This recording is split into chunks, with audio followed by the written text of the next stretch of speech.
Bienvenue, Stéphane, aux entrevues atypiques de Mathieu Caron. Bonjour Mathieu, tu vas bien? Ça va bien, toi? Très bien. Très content de te recevoir dans ce bureau. Ouais, alors c'est un beau bureau qui fait l'espace d'un Costco, on dirait. C'est un grand Costco aussi. Ben écoute, c'est ici que j'habite. Hein. J'y passe des heures et des heures et des heures par jour. Si tu pouvais avoir une maison imaginaire, de quoi elle serait faite? Ah, de chocolat. Tout simplement. Les Belges raffolent du chocolat, hein? Ah oui. Et, je mangerai un petit morceau tous les soirs. Et certainement le plancher sur lequel je suis debout.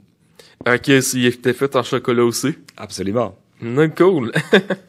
Si tu pouvais inviter 3 personnages fictifs à dîner, qui choisirais-tu? Ah, je suis un grand fan de Mathilda. Ça, ce serait certainement ma première invitée. Dans un autre style, j'aime beaucoup Han Solo. Je pense qu'il serait de la partie. Puis allons-y encore dans la bande dessinée Astérix. Mais est-ce que tu penses qu'ils vont bien s'entendre? Ah oui. Ouais. Oui. Écoute, il y aura de la bière. Ah, ben tant mieux. Comme à la fin avec Astérix et Obélix, ils se réunissent lors de souper. Astérix et Obélix. Oui. À chaque fois, ils vont manger du sanglier. Et là, ce sera un grand banquet. Un grand festin. Quelles seraient tes conversations privilégiées pour parler avec eux? Ah, je leur demanderais quels sont leurs rêves. Je pense que ça, c'est la chose la plus importante. On a besoin de rêves pour avancer. Et je le dis à nos étudiants, il y a place dans cette université pour chacun de leurs rêves. Puis l'université, elle va pas les réaliser leurs rêves, mais ils vont travailler fort pour y arriver. Mais nous, on va leur donner les outils, les outils qui vont leur permettre d'aller au-delà et d'avancer. Alors les rêves de Mathilda, je me demande ce que c'est. Celui d'Astérix, c'est peut-être de vivre sans potion magique. Han Solo. Je sais pas. Mais je voudrais savoir, par exemple. Han Solo, c'est lui dans Star Wars, là. C'est ça? Ouais. C'est parfait, bien répondu.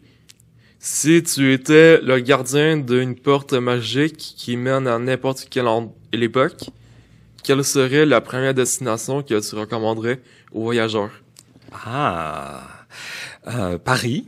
Oui. Paris, dans les années 20, les années folles. Oui. Je voudrais vivre ça. Moi.